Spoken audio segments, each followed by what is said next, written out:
Hello, my name is Vondre T. Whaley. I am a 24-year veteran in the field of education.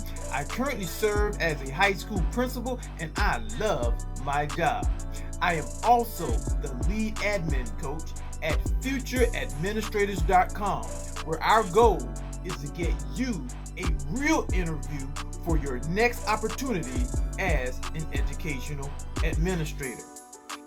In this video tip, I want to talk about a phrase that you will hear some teachers make.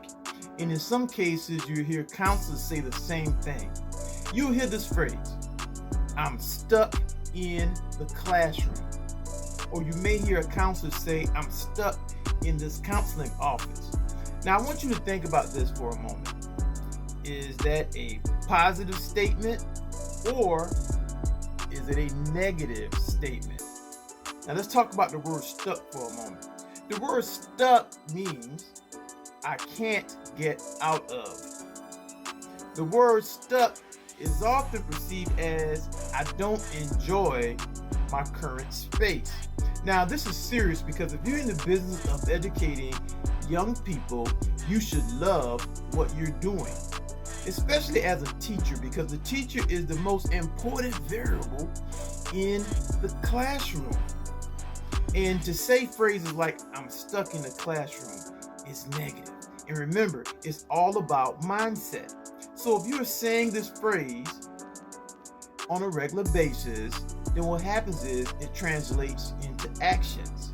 So if you feel this way and you're communicating it, then you'll notice that you're not doing the best for your students in the classroom. You're not performing to your highest potential because you have a negative mindset about what you're doing on a daily basis, because you feel like you can't get out of this space, or you feel like you're hopeless and there's no room for opportunity.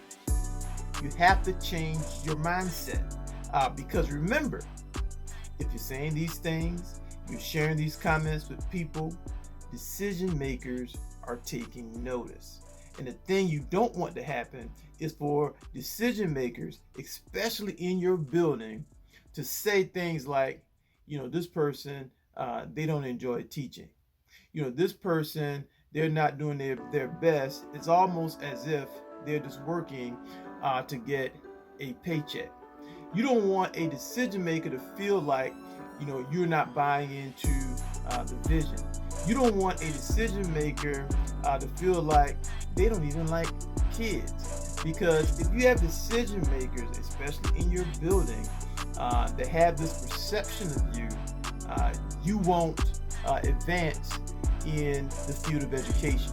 You won't get the opportunities that you seek. So to have the mindset, I'm stuck in the classroom or I'm stuck in a counseling office, is very, very counterproductive towards your success. Now, instead, how should you feel about your current situation?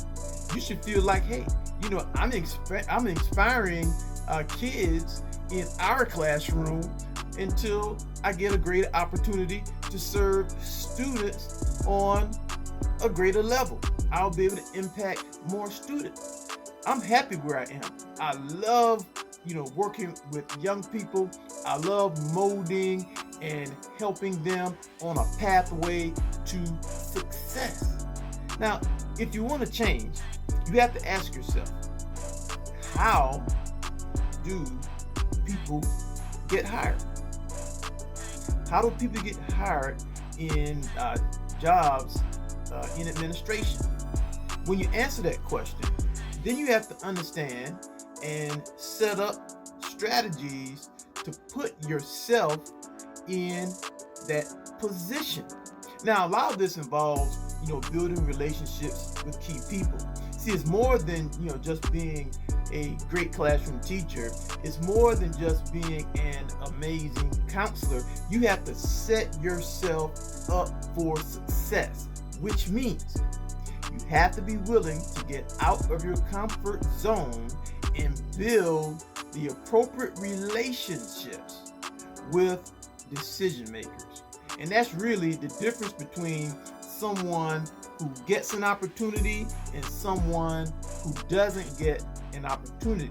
So, in fact, you're not stuck. Here's my advice to you. Keep inspiring students. Find a new love for what you're doing. Continue along that path.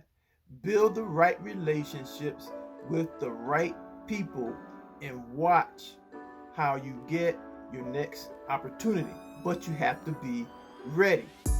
Once again, my name is Vondre T. Whaley. I currently serve as the lead admin coach for FutureAdministrators.com. If you like the information that we're sharing, please smash that like button. If you love what we're doing, please subscribe. You'll get more information as we release new videos. I also encourage you to go into the description section. We have a course that's entitled How to Get a Job in Educational Administration. You'll want to enroll in that course because it's going to give you the slight edge above the competition. But most importantly, I want you to know and believe that you deserve to be an educational administrator.